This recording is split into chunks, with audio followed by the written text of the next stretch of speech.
Friends, welcome to Valamadi's channel. நம்ம இன்னைக்கு இந்த வீடியோவில் என்ன பார்க்க போகிறோம் அப்படின்னா 11th physics example 2.2 தான் பார்க்க போகிறோம். Two vectors a vector and b vector of magnitude 5 units and 7 units make an angle 60 degree with each other. Find the magnitude of the difference vector a vector minus b vector and its direction with respect to the vector a. ஓகேவா, இது போன some மாதிரி தான். Example 2.1 பார்த்துருப்போம்ல, அதே மாதிரி தான். இது ரொம்ப ஈஸி. அது வந்து ப்ளஸ் பண்ணியிருப்போம், இது வந்து மைனஸ் பண்ணோம், அவ்வளோதான். இதோட டிஃப்ரென்ஸ் தானே கேட்டிருக்காங்க. அதனால நான் டிஃப்ரென்ஸ் பண்ணி நம்ம அதோட மேக்னிடியூட் கண்டுபிடிச்சா முடிஞ்சு. ஓகேவா, நம்ம போன சம்மில் ஆர்னு போட்டிருப்போம். இங்கே வந்து ஏ டிஃப்ரென்ஸ் பி அப்படின்னு போட்டாலே போதும். ஏ வெக்டார் டிஃப்ரென்ஸ் பி வெக்டார் அப்படின்னு போட்டாலே போதும். இது வந்து நமக்கு ஃபார்முலா சொல்லியிருந்தேன் இல்லையா, அந்த ஃபார்முலாவில் மைனஸ் மட்டும் ப்ளஸில் இருந்த இடத்துல மைனஸ் மாற்றினா போதும். Is equal to root of A square plus B square minus 2ab cos theta. அவ்வளோதான். வேல்யூஸ் எல்லாம் நம்ம சப்ஸ்டியூட் பண்ண முடிஞ்சு. ஏக்கு வந்து 5, பிக்கு வந்து 7, இங்கே ஏக்கு 5, பிக்கு 7, தீட்டா இடத்துல காஸ் தீட்டா அப்படின்றத சப்ஸ்டியூட் பண்ண முடிஞ்சு. 5 ஸ்கொயர் என்ன 25, 7 ஸ்கொயர் 49, மைனஸ் 2 × 5 10, 10 × 7 70, காஸ் 60 டிகிரி வந்து 1/2. ஸோ அப்போ வந்து இதை கேன்சல் பண்ணோம் அப்படின்னா 1 2 is 2, 35 2s are 70 அப்படின்னு வரும். இப்போ 74 மைனஸ் 35 அப்படின்னு நமக்கு வருது. இந்த ரெண்டையும் ஆட் பண்ணால் 74 மைனஸ் 35 வருது. அப்போ ரெண்டையும் மைனஸ் பண்ணோம் அப்படின்னா நமக்கு 39 அப்படின்னு வரும். அப்போது magnitude of A vector minus B vector is equal to root of 39 units. அவ்வளோதான். இப்போ நெக்ஸ்ட் வந்து என்ன கண்டுபிடிக்க சொல்லியிருக்காங்க, டேரக்ஷன். டேரக்ஷன்னா என்ன சொல்லணும், நம்ம tan ஆல்ஃபா கண்டுபிடிக்கணும்.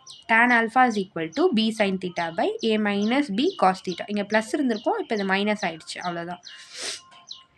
இப்போ நம்ம இந்த வேல்யூஸ்லாம் சப்ஸ்டியூட் பண்ணோம். 7 வீக்கு வந்து 7, அதுக்கப்புறம் தீட்டாக்கு வந்து 60 டிகிரி, ஏக்கு வந்து 5, பிக்கு வந்து 7, இங்கே காஸ் 60 டிகிரி. அவ்வளோதான். இது சப்ஸ்டியூட் பண்ண முடிஞ்சு.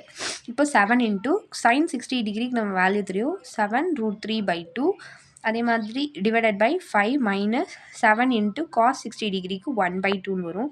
ஸோ அப்போ இதை நம்ம வந்து கிராஸ் மல்டிப்ளை பண்ணி 2வை காமனாக கொண்டு வரதுக்காக கிராஸ் மல்டிப்ளை பண்ணுறோம்.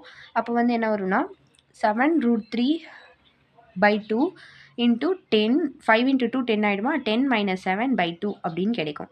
இப்போ வந்து என்னென்னா இந்த 2 கேன்சல் ஆகிடும். அப்போ 7 √3/7 10 - 7 3 அப்படின்னு நமக்கு கிடைக்கும்.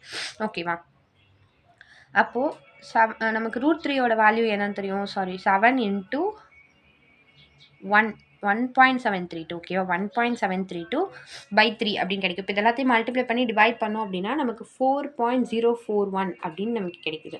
ஓகேவா, இப்போ நமக்கு ஆல்ஃபா தானே வேணும். So alpha is equal to tan inverse of, இந்த tan இந்த சைட் போச்சுன்னா tan இன்வர்ஸ் ஆஃப் 4.041 அப்படின்னு நமக்கு கிடைக்குது. இப்போ நம்ம நேச்சுரல் டேஞ்சன்ஸில் பார்க்கணுன்னு சொன்னோமா, ஸோ அந்த நேச்சுரல் டேஞ்சன்ஸ் எடுத்துக்கணும். இப்போ நமக்கு வந்து என்ன கண்டுபிடிக்கணும்னா 4.041 எங்கே இருக்குது அப்படின்னு கண்டுபிடிக்கணும். ஓகேவா, இப்போ இதில் நம்ம வந்து வேல்யூஸ் பார்ட்டே வருவோம். எந்த வேல்யூஸில் நமக்கு வந்து கரெக்டாக இருக்கோ அந்த வேல்யூஸ் தான் வந்து நம்ம 7 அப்படின்னு சொல்லியிருக்கோம் நம்மளோட ஆன்சர்.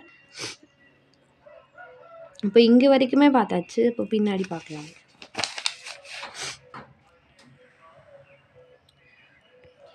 இதுலேயும் 1 தான் ஸ்டார்ட் ஆகுது. இப்போ 4 நமக்கு வரணும். 4 பாயிண்ட் பாருங்கள், 4 பாயிண்ட் இங்கே ஸ்டார்ட் ஆகுது, 4 இங்கே ஸ்டார்ட் ஆகுது. நமக்கு 4.041 அப்படின்னு வரணும். இப்போ 4.04 மீன்ஸ் இங்கே வரைக்கும் வந்துருச்சு. ஓகேவா, இங்கே 7 வந்துருச்சு. ஸோ அப்போ அதனால் நம்ம இந்த வேல்யூஸ் நம்ம எடுத்துக்கலாம். இந்த வேல்யூ நம்ம எடுத்துக்கிறோம் அப்படின்னா நமக்கு என்ன டிகிரி வருது, 76 டிகிரி 1 மினிட் வருது. ஸோ அந்த 1 மினிட்டை நெக்லெக்ட் பண்ணிடுங்க. 76 டிகிரி அப்படின்னு நம்ம போட்டால் போதும். ஓகேவா, அதனால தான் ஆல்ஃபாவோட வேல்யூ வந்து நமக்கு அப்ராக்சிமேட்லி ஈக்குவல் டு 76 டிகிரி. அவ்வளோதான். Bye friends.